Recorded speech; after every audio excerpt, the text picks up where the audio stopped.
नमस्कार प्यारे विद्यार्थियों, कैसे हैं आप। आशा करता हूँ आप सभी अच्छे होंगे और बड़े मस्त होंगे। आज का जो ये सेशन है आपका ऐतिहासिक पृष्ठभूमि से जुड़े हुए अभ्यास क्वेश्चंस हैं। अर्थात इसमें मैं आपको प्रैक्टिस कराऊंगा प्लस एनालिसिस करेंगे आप कि आपने जो पिछली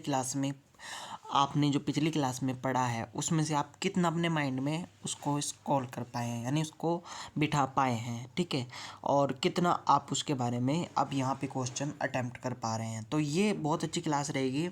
ऐतिहासिक पृष्ठभूमि के अभ्यास प्रश्न इसमें शामिल हैं। तो पहला क्वेश्चन जैसे आप सभी के सामने है, पहला क्वेश्चन आप सभी के सामने है कि भारतीय संविधान की ऐतिहासिक पृष्ठभूमि के संदर्भ में निम्नलिखित में से कौन सा कथन सही है। तो आप सभी को क्या बताया गया है, आप सभी को बताया गया है कौन सा कथन इसमें सही है। तो ये क्वेश्चन, ये डी तो ऑप्शन बिल्कुल गलत हो जाएगा, क्योंकि इसमें जर्नल की परिषद का सदस्य तो बिल्कुल बात कही नहीं गई है। और इसमें कहा है नियंत्रण बोर्ड ऑफ कंट्रोल बनाया गया था, बिल्कुल सही मामला सी ऑप्शन इसका बिल्कुल सही है। ये गवर्नर जनरल को सोच न्यायालय के, ये बिल्कुल गलत हो जाएगा। 1773 के रेगुलेटिंग निदेशक मंडल तो कुछ था ही नहीं, तो कौन सा ऑप्शन सही हो जाएगा, सी ऑप्शन राइट हो जाएगा, ऑप्शन नंबर सी। ठीक है, तो पहले ही क्वेश्चन में देखते उड़ा दिया। ये होती है अभ्यास की प्रैक्टिस, क्वेश्चंस की प्रैक्टिस, और ऐसे ही पीवाईक्यू हम सॉल्व करते हैं बड़े बड़े एग्जाम में। ठीक है, चलिए फिर हम आगे बढ़ते हैं। आगे हम बढ़ते हैं और अगला क्वेश्चन देखते हैं हम। क्वेश्चन नंबर है आपका दूसरा। देखिए क्वेश्चन नंबर 2 का आपको क्या कहता है, आप सबसे पहले समझो। निम्नलिखित कथनों पर विचार कीजिए, विचार कीजिए आप लोग। विचार करने के लिए आपको सबसे पहले ये देखना होगा, ये कह रहा है रेगुलेटिंग एक्ट 1773 की प्रमुख विशेषताएं क्या हैं। अब वो विशेषताएं 3 हैं, 4 हैं, 5 हैं, कितनी हैं, आप ये बात बताइए। सबसे पहले इसने पहली बार कंपनी की राजनीतिक और प्रशासनिक भूमिकाओं को स्वीकार किया, बिल्कुल। इसने कर्मचारियों को निजी व्यापार में शामिल होने से प्रतिबंध कर दिया, ये बात बिल्कुल राइट है। बॉम्बे में सर्वोच्च न्यायालय की स्थापना की गई। कोलकाता में सर्वोच्च न्यायालय की स्थापना की गई थी 1773 के रेगुलेटिंग एक्ट के तहत, तो ये तो गलत हो जाएगा। ये भी सही है, ये भी सही है, और ये भी सही है, तो 3 सही हो जाएंगे। केवल 3 पेड़ सही है, यानी उत्तर 20 का आंसर राइट हो जाएगा। ठीक है, चलिए फिर हम आगे बढ़ते हैं। अगला क्वेश्चन है 1773 के रेगुलेटिंग एक्ट के संदर्भ में निम्नलिखित कथनों पर विचार कीजिए। बिल्कुल करेंगे। बताइए, इसमें बंगाल के गवर्नर दर्जा का बढ़ाकर, जिसके पहले में 6 सदस्य थे, यानी इसमें गवर्नर का दर्जा बढ़ाकर गवर्नर जनरल कर दिया, और ये तो बिल्कुल गलत हो जाएगा, क्योंकि इसकी परिषद में 6 सदस्य बिल्कुल नहीं थे। ठीक है, तो दूसरा ऑप्शन राइट हो जाएगा, केवल 2। ठीक है, आप इस बात को समझिए, व्याख्या है ये उत्तर की व्याख्या आप इस प्रकार समझिए। कंपनी ने प्रशासन को नियंत्रित करने के लिए 1773 में अपना महत्वपूर्ण अधिनियम पारित किया, जिसे रेगुलेटिंग एक्ट कहा गया। अधिनियम ने घरेलू स्तर पर कंपनी के संविधान में परिवर्तन किया, और भारत में कंपनी के क्षेत्र में कुछ हद तक नियंत्रण के अधीन थे। कथन 1 सही क्यों नहीं है, इस बात को भी आप समझिए। बंगाल के गवर्नर जनरल का दर्जा बढ़ाकर गवर्नर जनरल कर दिया गया था, और उसकी परिषद में केवल 4 सदस्य थे, वहाँ की 6 सदस्य दिए हुए हैं। ठीक है, अब आप इस बात को समझिए, कथन 2 सही क्यों है, क्योंकि इस अधिनियम ने 1774 में कलकत्ता में एक सर्वोच्च न्यायालय की स्थापना की गई थी, जो पहली बार भारत में एक ब्रिटिश न्यायालय की स्थापना की गई थी, जिसका क्षेत्र का ब्रिटिश नागरिक कंपनियों के अधिकारियों पर था। ठीक है जी, क्वेश्चन आपके सामने है। क्वेश्चन को हम थोड़ा जूम कर लेते हैं। क्वेश्चन है 1833 से जुड़ा हुआ। ठीक है, क्वेश्चन है 1833 के चार्टर अधिनियम के संदर्भ में निम्नलिखित में से कौन सा कथन सही नहीं है। इसमें पूछा गया सही नहीं है, तो आपको बताना है कौन सा सही नहीं है। बंगाल के गवर्नर जनरल को भारत का गवर्नर जनरल बना दी गई, बात भी सही है। गवर्नर जनरल को भारत में संपूर्ण कानूनी शक्ति दी गई, बिल्कुल सही है। चीन के साथ व्यापार करने का अधिकार समझते, बात सही है। तो ये वाला गलती हो जाएगी कि विधिक सदस्य जोड़ा गया, ये गलत हो जाएगा, तो आंसर क्या आ जाएगा, सी आ जाएगा। ठीक है, तो ये बात इस प्रकार आपको क्वेश्चन सोल्व कर। क्वेश्चन आपके सामने क्वेश्चन नंबर 5, निम्नलिखित कथनों पर विचार कीजिए। 1833 के चार्टर अधिनियम के संदर्भ में निम्नलिखित में से कौन सा कथन सही है, आपको बताना है कौन सा कथन सही है। आपको सबसे पहले देखना है, इसने वारेन हेस्टिंग्स को भारत का पहला गवर्नर जनरल बना दिया। क्या बात यह सही है, बिल्कुल सही है, क्योंकि वारेन हेस्टिंग भारत के पहले गवर्नर जनरल बन गए थे। तो इसका आंसर हो जाएगा, केवल एक पेयर इसमें सही है, ये भी बिल्कुल गलत है और ये भी बिल्कुल गलत है, तो केवल इसमें एक पेयर सही है। ठीक है, इसमें पूछा गया पेयर। ठीक है, आपको ये बतानी है कौन सी पेयर सही है। अगर इसमें 2 पेयर होती तो हम 2 बताते, तो इसमें 1 पेयर सही है। ठीक है, जैसे नीचे आपके सामने क्वेश्चन दिया गया है, निम्नलिखित कथनों पर विचार कीजिए। 1853 के चार्टर एक्ट ने अधिनियम ने केंद्रीय विधान परिषद में पहली बार स्थानीय प्रतिनिधित्व प्रारंभ किया। 1861 के भारतीय परिषद अधिनियम द्वारा नियंत्रण बोर्ड और निदेशक मंडल को समाप्त कर दिया गया। 1892 के परिषद अधिनियम ने प्रांतीय विधानसभाओं में गैर सरकारी बहुमत की अनुमति दी। तो बताइए इसमें से कौन सा पेयर सही है। तो जो इसका आंसर होगा वो पहला राइट हो जाएगा। कैसे? 1853 के चार्टर एक्ट अधिनियम ने पहली बार स्थानीय प्रतिनिधित्व प्रारंभ किया। आइए समझते हैं। सबसे पहले मैं आपको ये बताता हूँ कथन 1 सही क्यों है। ठीक है, क्योंकि 1853 के चार्टर अधिनियम ने प्रथम बार भारतीय केंद्रीय विधान परिषद में स्थानीय प्रतिनिधित्व प्रारंभ किया और गवर्नर जनरल की परिषद में 6 नए विधायी सदस्यों में 4 सदस्यों को चुनाव मद्रास, बॉम्बे, बंगाल और आगरा की स्थानीय प्रांतीय सरकार द्वारा नियुक्त किया गया। ठीक है, और कथन 2 सही क्यों नहीं है। 1858 के भारत सरकार अधिनियम ने नियंत्रण बोर्ड और निदेशक मंडल को समाप्त करके भारत में द्विज शासन प्रणाली को समाप्त कर दिया गया था। ठीक है, तो आपको ये फैक्ट इस प्रकार मजबूत रखने हैं। चलिए हम नेक्स्ट क्वेश्चन पर आ गए हैं। क्वेश्चन नंबर आपका 7 है। भारत सरकार अधिनियम 1858 के संदर्भ में निम्नलिखित में से कौन सा कथन सही है, आपको बताना है। इसने एक वाणिज्यिक निकाय के रूप में ईस्ट इंडिया कंपनी की गतिविधियों को समाप्त कर दिया। 1858 ने ईस्ट इंडिया कंपनी की गतिविधियों को समाप्त कर दिया, जो पूर्ण रूप से एक प्रशासनिक निकाय बन गई। इसने पहली बार राजनीतिक प्रबंधन के नियंत्रण बोर्ड की संस्था में, बिल्कुल गलत बात है। कौन सा कथन सही है, ये भी बिल्कुल गलत बात है। इसने सिविल सेवकों की चयन भर्ती खुली प्रतियोगिता प्रणाली की शुरुआत की, बिल्कुल गलत बात है। ये वाली सही हो जाएगी। इसने राज्य संहिता के लिए 15 सदस्यीय परिषद की स्थापना की, तो इसका आंसर सी हो जाएगा। ठीक है, तो समझिए कैसे क्या है। भारत सरकार अधिनियम 1858 इसने भारत के शासन के लिए अधिनियम के रूप में बनाया जाता है। ईस्ट इंडिया कंपनी को समाप्त कर दिया और सरकार प्रदेशों के लिए ब्रिटिश कानून को हस्ताक्षरित कर दिया। इस अधिनियम की निम्नलिखित विशेषताएं थी। क्या क्या विशेषताएं थी वो आप सबसे पहले समझिए। इसकी विशेषताएं कुछ इस प्रकार थी कि इसने नियंत्रण बोर्ड को समाप्त करके द्विज शासन की व्यवस्था को समाप्त कर दिया, और इसने भारत के एक नया पद बनाया जिसमें सेक्रेटरी ऑफ स्टेट कहा जाता है, जिसने पूर्ण अधिकार नियंत्रण सौंपा गया, और राष्ट्रीय मॉनिटरी मंडल का जो नया सदस्य था। ठीक है, तो इसका आंसर क्या है, सी आंसर इसका राइट हो जाएगा। चलिए आगे बढ़ते हैं जी। तो आपके सामने क्वेश्चन है कि निम्नलिखित कथनों पर विचार कीजिए। उपयुक्त में से किन प्रावधानों को भारत सरकार अधिनियम 1858 द्वारा लागू किया गया था। देखिए ऑप्शन आपके सामने है। पहला तो है ये बिल्कुल गलत हो जाएगा, और परिषद में व्यापक भारतीय जनसंख्या का प्रतिनिधि, बिल्कुल गलत हो जाएगा। दोनों सही हो जाएंगे, तो इसका आंसर केवल 2 पेयर आ जाएगा। ठीक है, कैसे समझिए, क्योंकि इसमें राज्य सचिव वायसराय पद की स्थापना हुई थी, बिल्कुल राइट बात है, और विधान परिषद की भूमिकाओं में कमी आई थी, बिल्कुल सही बात। तो 2 पेयर इसमें राइट है और 2 पेयर गलत हैं, तो केवल 2 बी ऑप्शन राइट हो जाएगा। नेक्स्ट क्वेश्चन आपके सामने क्वेश्चन नंबर 9। 1861 के भारतीय परिषद अधिनियम ने निम्नलिखित में से कौन सा प्रावधान पहली बार भारत में पेश किया। क्वेश्चन नंबर 1, भारतीय प्रशासन में अध्यादेश जारी करने की शक्ति। कौन सा सही है, आपको बताना है कौन सा सही है। ठीक है, तो भारतीय प्रशासन में अध्यादेश जारी करने की शक्ति, वायसराय की परिषद में गैर सरकारी सदस्यों के रूप में भारतीयों का माननीयन। तो आपको बताना है कौन सा सही है। ठीक है, तो आपको बताना है भारतीय प्रशासन में अध्यादेश जारी करने की शक्ति, बिल्कुल सही बात है। वायसराय की परिषद में गैर सदस्यों के रूप में भारतीयों का माननीयन, बिल्कुल सही बात है। ऑप्शन सी यानी 1861 के भारतीय परिषद अधिनियम में विधायी सुधारों की शुरुआत की, तो इसका आंसर सी हो जाएगा। ना तो 1 ना तो 2 ना तो केवल 2 ना केवल, तो इसका आंसर क्या हो जाएगा, सी राइट हो जाएगा। जी नमस्कार। तो आपको पता ही होना चाहिए क्वेश्चन नंबर 9, 1861 के भारतीय परिषद अधिनियम ने निम्नलिखित में से कौन सा प्रावधान पहली बार भारत में पेश किया। तो आपको पता होना चाहिए इसका आंसर आपका क्या हो जाएगा। तो इसका आंसर आप लोगों का हो जाएगा ऑप्शन नंबर सी, यानी भारतीय परिषद में अध्यादेश जारी करने की शक्ति और वायसराय की परिषद में गैर सरकारी सदस्यों के रूप में भारतीयों का माननीयन। तो सी आंसर इसका राइट हो जाएगा। चलिए हम नेक्स्ट क्वेश्चन की ओर बढ़ते हैं। नेक्स्ट क्वेश्चन आपकी स्क्रीन पर दिया गया है क्वेश्चन नंबर 10। 1861 के भारतीय परिषद अधिनियम के संदर्भ में निम्नलिखित कथनों पर विचार कीजिए। देखिए इसमें से पूछना है कौन सा कथन सही है। पहले तो आप क्वेश्चन को पढ़िए, उसके बाद आप ये देखिए कि पूछ क्या रहा है। ठीक है, और पूछ क्या रहा है, कौन सा सही है। तो ये बताना है आपको। देखो आपके सामने है कि बम्बई और मद्रास की प्रेसिडेंटियों को मद्रास और बम्बई की प्रेसिडेंटियों को बंगाल के अधीन कर दिया गया।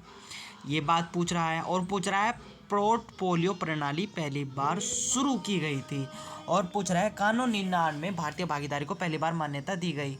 कानून निर्माण में भारतीय भागीदारी को पहली बार मान्यता दी गई। और फिर पूछ रहा है पोर्टफोलियो पहली बार शुरुआत की गई। तो ये इसमें दो ही पेयर केवल सही होंगे, इसका आंसर बी होगा। आइए बताता हूँ कैसे। देखिए मैं आपको बताता हूँ कथन दो सही कैसे है। देखिए पहले आपको पता होना चाहिए 1861 का भारतीय परिषद जो अधिनियम है वो भारत के संवैधानिक और राजनीतिक इतिहास में एक मील का पत्थर है। कैसे मील का पत्थर है उस बात को आप समझिए ना। कथन वन सही है, इसने भारत को कानून बनाने की प्रक्रिया से जोड़कर प्रतिनिधि संस्थाओं की शुरुआत की। यानी पहला कथन तो आपका सही है, क्योंकि इसमें प्रावधान किया गया कि वायसराय कुछ भारतीयों को अपनी विरासत परिषद की गैर सरकारी सदस्यों के रूप में निम्नांकित करेगा। ठीक है। और फिर 1862 में तत्कालीन वायसराय लॉर्ड कैनिंग ने अपनी विधान परिषद में तीनों भारतीयों के राजा यानी पटियाला के महाराजा और सर दिनकरराव को नामांकित किया था। आइए आगे तो क्वेश्चन नंबर 11 आपकी स्क्रीन पर है। भारतीय परिषद अधिनियम 1892 के निम्नलिखित कथनों पर विचार कीजिए। उपयुक्त कथन में से कौन सा सही है?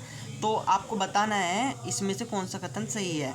परिषद के सदस्यों को बजट पर वोट देने का अधिकार दिया गया, बिल्कुल गलत बात है, दिया ही नहीं गया था। इस अधिनियम ने पहली बार भारत में द्वैत शासन बिल्कुल नहीं करी थी, बिल्कुल गलत है। इस अधिनियम के द्वारा केंद्रीय प्रशासन में गैर सरकारी सदस्यों की संख्या बढ़ा दी गई, बिल्कुल गलत बात है। तो डी आंसर कोई नहीं। ठीक है, ऐसे देखते उड़ाना है आपको क्वेश्चन। जी आपकी स्क्रीन पर क्वेश्चन नंबर 12 बड़े धड़ाके से बहुत इंपॉर्टेंट क्वेश्चन है। पीसीएस का तो फेवरेट क्वेश्चन है ये, बिल्कुल रगड़ लीजिएगा इस क्वेश्चन को और समझ लीजिएगा। ठीक है। मार्ल मिंटो सुधार 1909 के संदर्भ में निम्नलिखित कथनों पर विचार कीजिए। देखिए इसमें पूछ रहा है कौन सा कथन सही है, आप इसमें बात को समझिए। देखिए इस बात को आप समझिए कि इसने केंद्रीय प्रांतीय और दोनों स्तरों पर विधान परिषद के विचार विमर्श के कार्य को बढ़ाया। अच्छा, और इसने केंद्रीय विधान परिषद को गैर आधिकारिक बहुमत की अनुमति दी, ये बिल्कुल गलत है। तो ये पहला और दूसरा सही हो जाएगा। ठीक है। निर्वाचन क्षेत्र की अवधारणा पेश की और कार्य को बढ़ाया, तो बी ऑप्शन इसका राइट हो जाएगा। ठीक है। ऑप्शन नंबर 2 इसका सही नहीं है, ऑप्शन नंबर 2 सही नहीं है। देखिए मैंने बताया ना कथन 2 सही नहीं है। क्यों सही नहीं है? क्योंकि इसने केंद्रीय विधान परिषद में बहुमत बरकरार रखा। ठीक है, लेकिन केंद्रीय विधान परिषद को गैर अधिकारियों की बहुमत की प्राप्ति नहीं दी। ठीक है। तो इस प्रकार आपकी स्क्रीन पर बड़े तेज तरीके से क्वेश्चन नंबर 13 आ गया है। ठीक है, तो सभी विद्यार्थी क्वेश्चन नंबर 13 का बिल्कुल तेज आंसर देंगे। भारतीय शासन अधिनियम 1919 के संदर्भ में निम्नलिखित कथनों पर विचार कीजिए। इसमें से कौन सा कथन सही है? आपको सबसे पहले ये मैच करना है कौन सा कथन इसमें सही है। ठीक है, तो आइए मैं आपको बताता हूँ कौन सा कथन इसमें सही है। ठीक है, तो इसमें क्वेश्चन आपके सामने दिया गया है, इसने केंद्रीय विधान परिषद में सरकारी बहुमत बरकरार रखा लेकिन प्रांतीय विधान परिषद को गैर सरकारी बहुमत की अनुमति दी। इस अधिनियम ने पहली बार वायसराय में भारतीयों को शामिल करने का प्रावधान किया। इसमें पहली बार द्विसदनीय प्रतिनिधि निर्वाचन की शुरुआत हुई। तो इसमें पूछ रहा है कितने कथन सही है, तो आपको इसका आंसर बताना है। जी तो इसका आंसर आपका क्या हो जाएगा? इसका आंसर आपका केवल एक हो जाएगा। वो कैसे होगा समझिए। इसने पहली बार द्विसदनीय प्रत्यक्ष निर्वाचन की शुरुआत की, ना तो ये होगा ना ये होगा, क्योंकि इसने गैर सरकारी बहुमत की अनुमति नहीं दी थी। ठीक है, और न इसने भारतीय वायसराय गवर्नर को गैर परिषद में भारतीय को प्रावधान किया था। ठीक है, तो इसका आंसर तीसरा राइट हो जाएगा। ठीक है जी, क्वेश्चन नंबर 14 आपकी स्क्रीन पर है। क्वेश्चन नंबर 14 आपकी स्क्रीन पर है। निम्नलिखित में से किस अधिनियम ने सहकारिता के विषय में भारत सरकार से प्रांतीय सरकारों को हस्तांतरित किया था? तो किस अधिनियम के तहत? किस अधिनियम? क्या 1935 के अधिनियम के तहत? बिल्कुल गलत बात। क्या भारतीय शासन अधिनियम 1919? बिल्कुल सही बात है, ना 1892 में ना ये। ठीक है, आइए समझते हैं कैसे क्या। देखिए आप इस बात को समझिए ना, भारतीय शासन अधिनियम 1919 वह कानून था जिसे सहकारिता के विषय में भारत की केंद्रीय सरकार से प्रांतीय सरकारों को हस्तांतरित कर दिया। यह परिवर्तन अधिनियम के तहत शुरू किए गए व्यापक ढांचे का हिस्सा था जिसमें देव शासन के रूप में जाना जाता था, जिसका उद्देश्य प्रांतीय स्वायत्तता को अनुमति देने के लिए कुछ प्रशासनिक जिम्मेदारियों को क्या करना था, विकेंद्रित करना था। आपकी स्क्रीन पर है क्वेश्चन नंबर 16। निम्नलिखित कथनों पर विचार कीजिए। कथन 1 और कथन 2। सांप्रदायिक पंचायत के विरोध में महात्मा गांधी ने यरवदा जेल में आमरण अनशन किया था। क्या ये कथन सही है? आपको बताने क्या ये कथन सही है? और दूसरा है, इस पंचायत ने केवल इस पंचायत ने केवल मुसलमानों, सिख और भारतीयों को, एंग्लो इंडिया यूरोपियों के लिए पृथक निर्वाचन क्षेत्रों को जारी रखा, बल्कि दलित वर्गों को अनुसूचित जाति तक विस्तारित किया। कथन 1 और कथन 2 दोनों सही है, और कथन 2 कथन 1 के लिए सही का स्पष्टीकरण नहीं है। तो इसका जो आंसर होगा मैं आप लोगों को बताता हूँ। देखिए, इसका जो आंसर होगा, यानी ये क्या कह रहा है, कथन 2 और कथन 1 के लिए सही स्पष्टीकरण है। यानी स्पष्टीकरण तो इनका बिल्कुल सही है, स्पष्टीकरण तो बिल्कुल इनका सही है, और तो ये हो जाएगा, ए आंसर हो जाएगा इसका। ठीक है, ए आंसर हो जाएगा इसका। ठीक है, ना ये होगा ना ये होगा। ठीक है, चलिए आगे बढ़ते हैं। क्वेश्चन नंबर 17 आपकी स्क्रीन पर है। निम्नलिखित कथनों पर विचार कीजिए।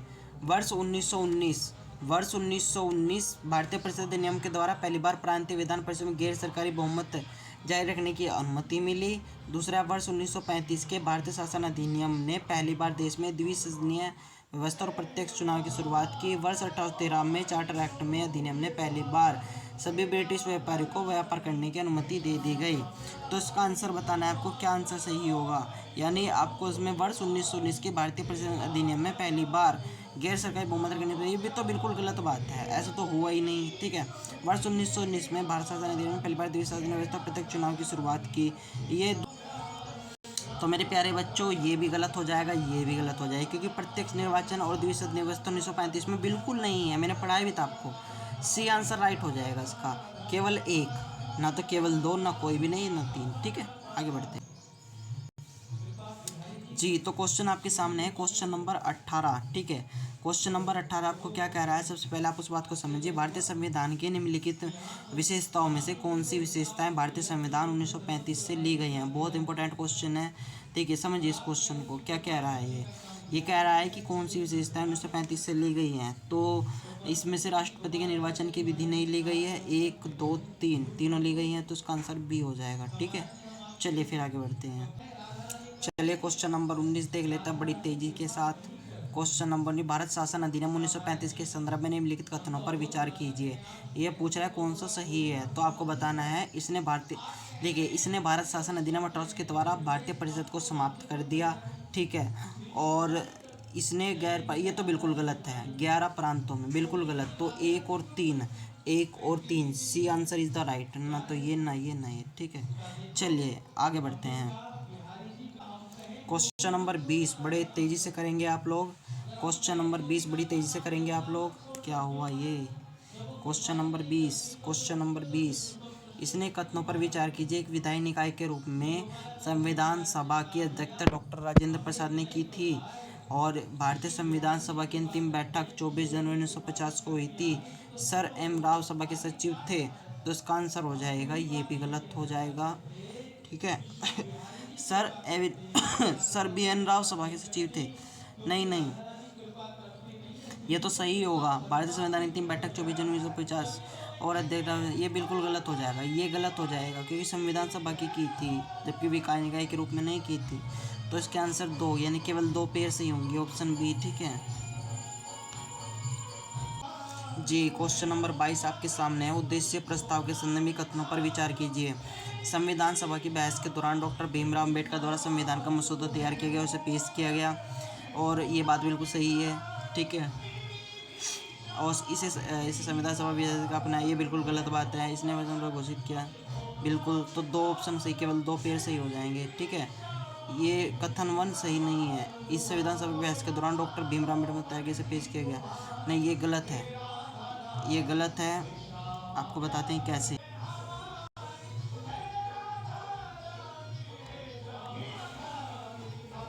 भाई, इसका जो ऑप्शन होगा ना आप लोगों के लिए, उद्देश्य प्रस्ताव के संदर्भ में निम्नलिखित कथनों पर विचार कीजिए। इसने क्या किया था, संविधान सभा बहस के दौरान डॉक्टर भीमराव अम्बेडकर द्वारा संविधान सभा का मसौदा तैयार किया गया था और उसे पेश किया गया था। पेश तो बिल्कुल नहीं किया गया था डॉक्टर भीमराव अम्बेडकर के द्वारा, इसने संविधान सभा द्वारा विभाजित मतों के साथ अपनाया गया था। हाँ, ये तो बिल्कुल बात है कि मत हुए थे, इसने भारत को ये बिल्कुल बात है। तो केवल 2 आंसर हो जाएंगे इसके। ठीक है, और इस सीरीज का हम लास्ट क्वेश्चन देखते हैं। भारतीय स्वतंत्रता अधिनियम 1947 के संदर्भ में निम्नलिखित कथन में कौन सा प्रावधान सही नहीं है। तो उसका आंसर हो जाएगा राइट, डी, क्योंकि डी आंसर इसका राइट कैसे होगा ये समझिए। इस अधिनियम के प्रांतों और रियासतों को मिलाकर एक अखिल भारतीय संविधान का प्रावधान किया गया। ना ये ना ये ना ये, ठीक है, D answer is the right answer. चलिए आगे बढ़ते हैं। ऐसे ही मैं आपके लिए अभ्यास लेकर क्वेश्चन सीरीज लेके आऊँगा, तो प्लीज़ हमारे चैनल को सब्सक्राइब कीजिए और अपने दोस्तों को शेयर कीजिए। धन्यवाद।